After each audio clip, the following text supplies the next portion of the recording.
Mindset, The New Psychology of Success, written by Carol S. Dweck, Ph.D., presented by Mary Stewart, June 16, 2024.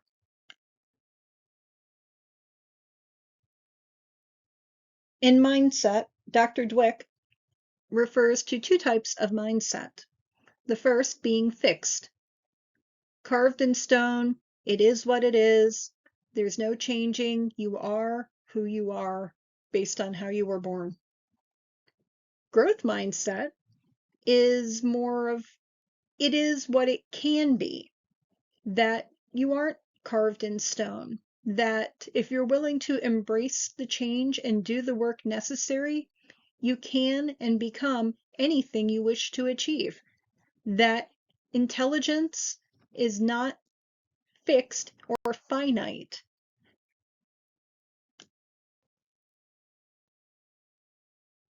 You might be asking, what do Leo Tolstoy, Charles Darwin, Geraldine Page, and Albert Einstein all have in common? They were all told when they were young that they were average and would never achieve anything great.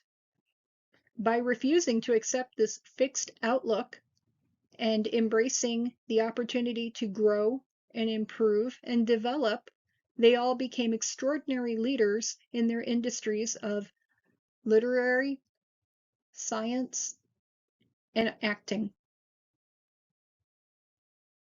So, what did I learn from this? I learned that we don't have to be stuck in the mindset of whatever we were told growing up. That if we had that one teacher in grade school who said we would never amount to anything, or that we were just average, that's not something we have to accept. By embracing change and being willing to do the hard work, we can improve who we are. We can improve how we see our potential and how we go about fulfilling it. We don't have to be what they told us when we were children. I'm sure you're saying, hey, Mary, that sounds great. And congratulations on choosing to change from a fixed mindset to a growth mindset. But how do you plan on doing that? Well, it's not going to be easy. I'm the first to admit that. Refusing to accept what I've been told my entire life and changing, it's kind of scary. But it's also a bit exciting and exhilarating thinking that I can become who I want to be. On a professional level, well, I am in my mid-50s and I'm back in college. That's not a sentence I ever thought I'd say. But I am. And I'm obtaining another degree that will allow me to sit for the certified managerial exam. And once I pass the CMA exam and I have my designation, it'll allow me as an accountant to be able to present on a more authoritative level to my employer, or if I choose to, it makes me a more attractive candidate in the job seeking pool and to see what else is out there in the world. From a personal perspective, well, I've got some habits that I don't know if I'd necessarily call them bad habits, but they're not really doing me any good. I used to be a runner. I really enjoyed it. It was meditative. The sound of my footsteps hitting the pavement with earbuds listening to music. It felt good. And I'd run 5 or 10 Ks pretty much every week from Memorial Day to Labor Day. And it would be something that I enjoyed. And I felt good. But once I hit my mid-40s, well, life started catching up with me. All of a sudden, my joints hurt and muscles are a little more sore than they used to be. And maybe I should just slow down. And then that fixed mindset of hey, you were always the chubby kid growing up, so what are you trying to prove by continuing to run at this point in your life? Just accept who you are and snap back to where you were. Well, that's not healthy. And I now realize I don't have to accept that. I can do this.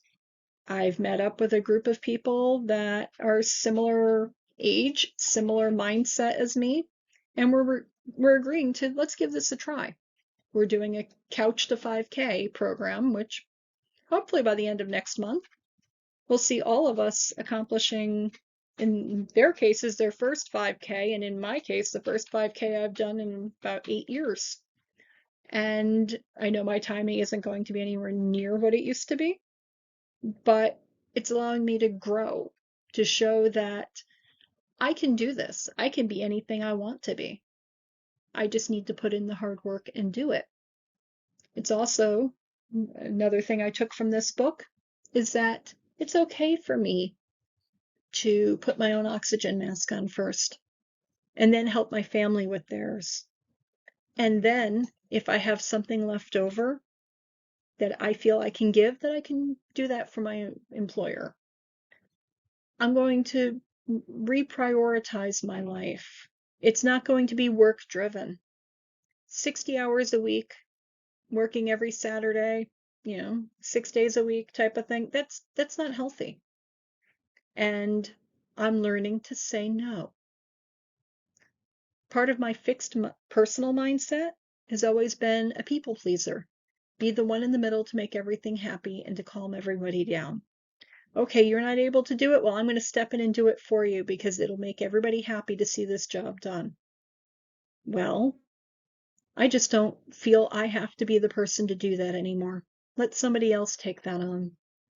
I'm going to focus on being me. And Dr. Dweck has provided some really good insight on how I can go about changing that negative self-talk to I'm going to do what makes me feel happy and bring me joy and make me stretch and grow and feel like me instead of as how everyone says I should be. It's kind of scary, but anything worth doing, life-changing like this, is probably going to be a bit scary. All I know, though, is that I've got some inspiration from Mindset, the new psychology of success, and it's inspired me to continue doing some additional work to see how I can change from being fixed, solid, always there, rock of everything, Mary, to Mary's taking care of herself and doing her own things that bring her joy, that will allow her to grow and succeed at levels that she didn't think was possible, and more importantly, that others didn't think was possible.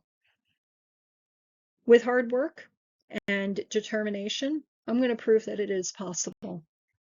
Thank you for listening.